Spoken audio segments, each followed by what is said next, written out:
Bones सिर्फ as का नहीं, डेली हैबिट्स का रिजल्ट होती हैं। बहुत सी ऐसी कॉमन आदतें जो स्लोली आपकी बोन्स को कमज़ोर करती रहती हैं बिना किसी ऑब्वियस साइन के। आज की इस वीडियो में हम उन 3 इम्पॉर्टेंट हैबिट्स की बात करेंगे जो बोन हेल्थ को सबसे ज़्यादा अफेक्ट करती हैं और समझेंगे कि उन्हें अवॉइड करके आप अपनी बोन्स को कैसे स्ट्रॉन्ग रख सकते हैं। तो चलिए शुरू करते हैं। नंबर 1 पर है स्मोकिंग। स्मोकिंग बोन्स पर गहरा असर डालती है। तंबाकू यूज़ बोन फॉर्मिंग सेल्स यानी ओस्टियोब्लास्ट की एक्टिविटी को कम कर देता है, जिससे न्यू बोन फॉर्मेशन स्लो हो जाती है, जबकि बोन ब्रेकडाउन का प्रोसेस बढ़ जाता है और रिजल्ट होता है नेट बोन लॉस। स्मोकिंग गट लेवल पर कैल्शियम एब्जॉर्प्शन को भी सिग्निफिकेंटली रिड्यूस करती है, जो बोन स्ट्रेंथ के लिए असेंशियल है। इसके साथ साथ ये एस्ट्रोजन और टेस्टोस्टेरोन जैसे इम्पोर्टेंट हार्मोन्स को सप्रेस करती है, जिससे बोन लॉस और तेज़ हो जाता है। औरतों में स्मोकिंग अर्ली मेनोपॉज का सबब बन सकती है, जो पोस्ट मेनोपॉजल बोन लॉस को और एक्सीलरेट करती है। इस सब का कंबाइंड इफेक्ट ये होता है कि स्मोकर्स में हिप, स्पाइन और रिस्ट जैसी मेजर साइट्स पर बोन मिनरल डेंसिटी नोटिसेबली कम होती है और फ्रैक्चर का रिस्क, खास तौर पर हिप फ्रैक्चर्स का रिस्क ज़्यादा होता है। स्मोकिंग फ्रैक्चर हीलिंग को भी स्लो कर देती है, क्योंकि ये ब्लड सप्लाई और सेलुलर रिपेयर मैकेनिज्म को इम्पेयर करती है। एक क्लियर डोज रिस्पॉन्स रिलेशनशिप भी देखा जाता है। जितनी ज़्यादा और जितनी देर तक स्मोकिंग की जाए, उतना ही बोन लॉस बढ़ता है। Long term smokers short term smokers की निस्बत ज़्यादा अफेक्टेड होते हैं।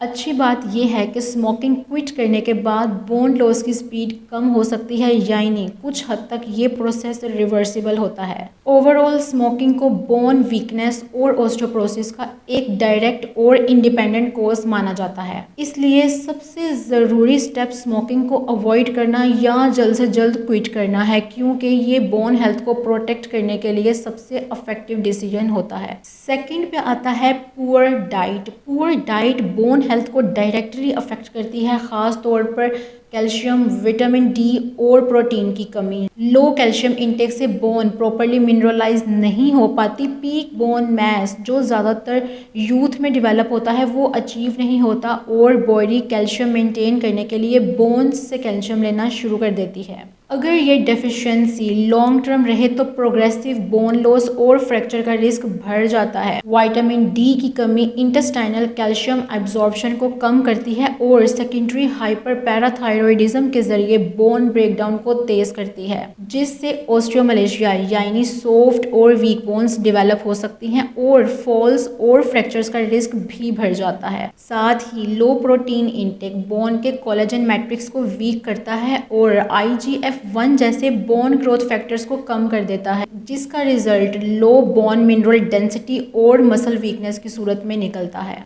अच्छी न्यूट्रिशन फ्यूचर में बोन्स की स्ट्रेंथ को डिसाइड करती है और अगर डाइट अच्छी ना हो तो फ्यूचर में बोन्स तेज़ी से वीक होना शुरू हो जाती हैं।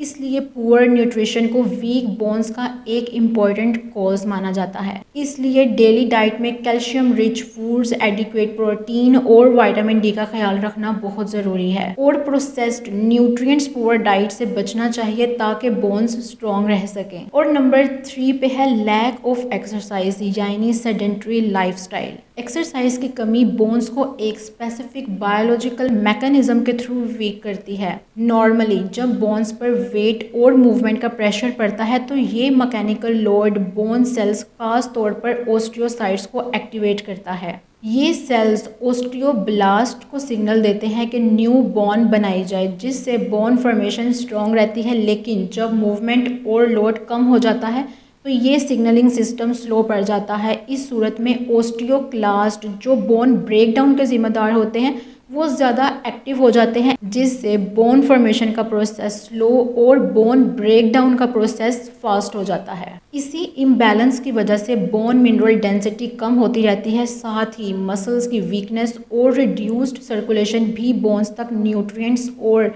मैकेनिकल सपोर्ट कम पहुंचाती है जो बोन लॉस को और तेज़ कर सकता है। लॉन्ग टर्म इमोबिलाइजेशन जैसे बेड रेस्ट इस प्रोसेस को एसिलरेट करता है क्योंकि बोन्स को बिल्कुल मैकेनिकल स्टिमुलस नहीं मिलता। इसी बायोलॉजिकल मैकेनिज्म की वजह से regular weight bearing movements bone remodelling को बैलेंस में रखता है और बोन्स को स्ट्रक्चरली स्ट्रॉन्ग बनाए रखने में मदद करता है।